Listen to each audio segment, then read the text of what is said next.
photographics are sweeping through our community. And here you can see something quite cool, which is a NERF being rendered in a prototype kind of proof of concept that we have in NVIDIA's Omniverse here. And what's cool is that it's able to interact seamlessly with more traditional assets like this beautiful green donut, which is reflecting the Lego digger, and it's also able to be occluded by harsh shadows and so on. So NERF is a very kind of powerful new technique where a small neural network is trained to learn a 3D shape, a volumetric density and color from images. And our new paper that was presented at this year's SIGGRAPH, Instant Neural Graphics Primitives, has brought the rendering time for these kind of primitives down from a few seconds per frame to a matter of milliseconds.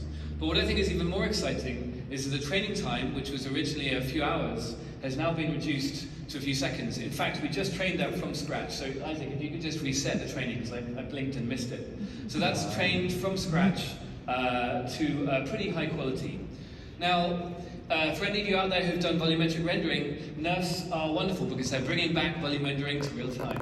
And it's a very simple algorithm when you're rendering. But what's cool is that NERF provides us with inverse rendering. We can create new assets from photographs. So for example, I just casually took my iPhone as I was walking around a building in sunny England, and with a few photographs I was able to recreate this gargoyle as a 3D asset with very little effort.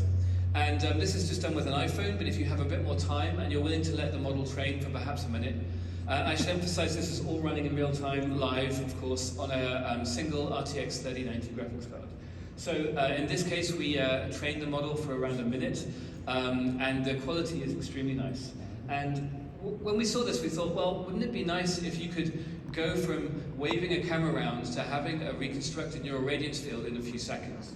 And one of the barriers to that is that typically NERF is trained in batch. You have to go take all of your photographs, then you run them through a system such as Colmap, and then you feed the poses which Colmap has calculated from those photographs to train the NERF. So what we wanted to show you today was a new system. What we've done is we've taken NVIDIA's real-time SLAM system, and here Isaac is using a Microsoft Kinect depth sensor, which captures both depth and color. And the cool thing is that it gets a great point cloud that you can see on the screen right now, but it has a limited field of view and a relatively kind of short, you can see the shadowing basically behind the objects. So what we do is we fuse multiple frames from the camera by aligning the point clouds every frame, by tracking a kind of model to frame correspondence. And we realize that this kind of system effectively annotates each frame from the camera with its position. This is perfect to feed to a NERF. So in fact, what we're doing right now is training a NERF before your eyes from this beautiful little still life.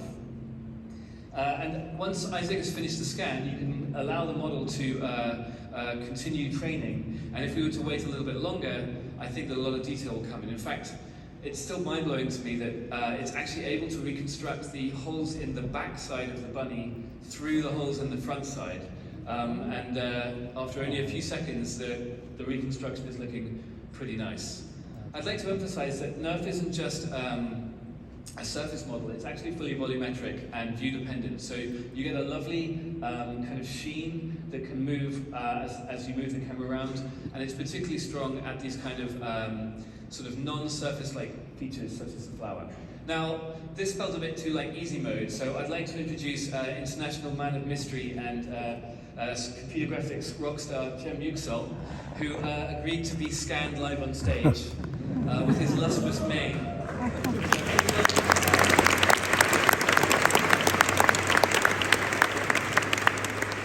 So, neural radiance fields in this form and in the original form assume a completely static scene. So Jem is going to have to stay completely statuesque, which I'm sure he'll be able to do. And when you're ready, Isaac, take it away. Okay.